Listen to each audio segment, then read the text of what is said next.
In this video, we'll review the Getting Started module. The Getting Started module is the first stop for students in fully online courses for both asynchronous and synchronous courses, and is also a good thing to have for blended face-to-face classes, courses that are team taught, or courses that are taught by sole instructors. So you might ask yourself, that applies to all courses, and the answer is yes, that does apply to all courses. The Getting Started module, which is provided in the template for the School of Public Health for all Canvas courses, should be the first place that students go when they click onto your Canvas page. So we begin by clicking on Getting Started. This is a graduate level course that has students from multiple backgrounds. So students may have taken one of 3 courses as a prerequisite to this particular course, but all of them will begin by getting started in the course, and it's clearly labeled here as Read First. Under the Getting Started module, there are a list of pages for the students to progress through.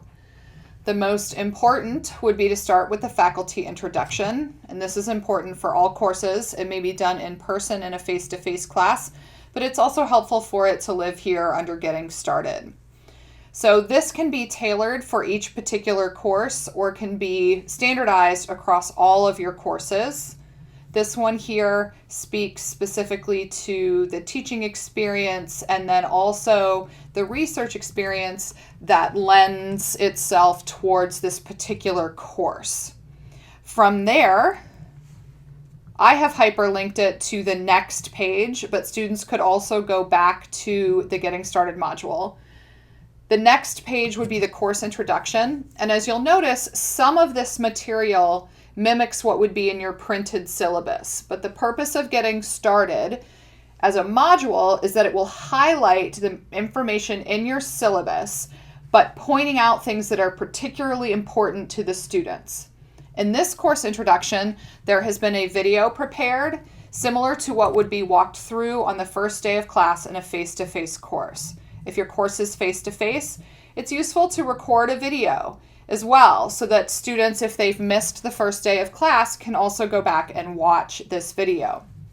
In this particular course, under the course introduction, we actually spend a fair amount of time talking about why it's a pass-fail course, because that's a common question that is gotten throughout the course of the semester. Up next, we'll take students to the syllabus page, and this is standard in all Canvas pages. Here, the printed syllabus is provided, as well as the course summary of activities that are due. And of course, those should be outlined at the start of the semester so that students can set their calendars. The next page is the purpose and structure of the course. And this again pulls a lot from the syllabus, but allows you to, as the instructor, provide additional information for the students about what the structure of the course is. What I include next for all of my courses is a listing of the course competencies, outcomes, and objectives.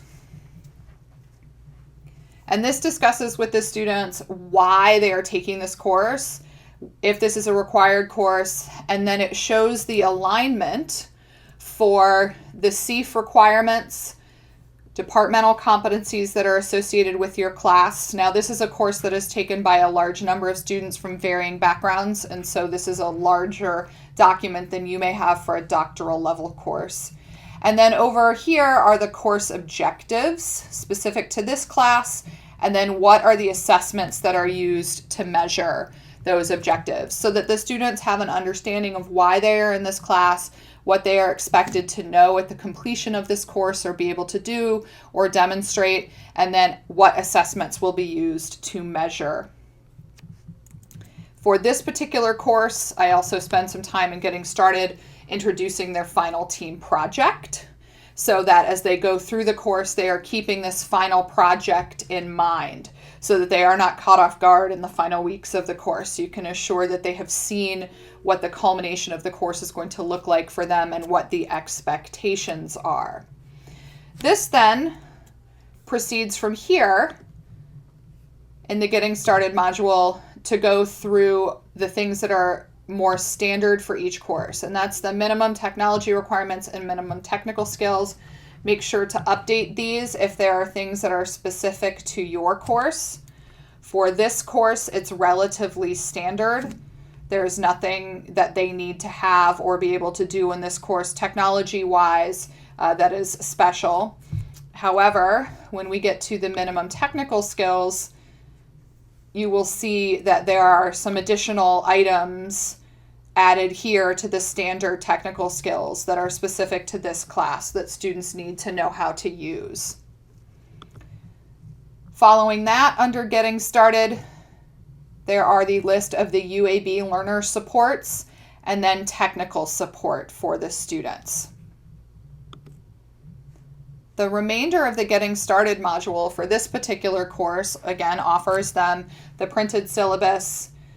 This is a specific document that may be useful to the students in any course, but it talks specifically about or speaks specifically to the requirements for this course, so that there are videos, that there are interviews, there are additional resources, so forth and so on, so that the students know what to expect within each weekly module.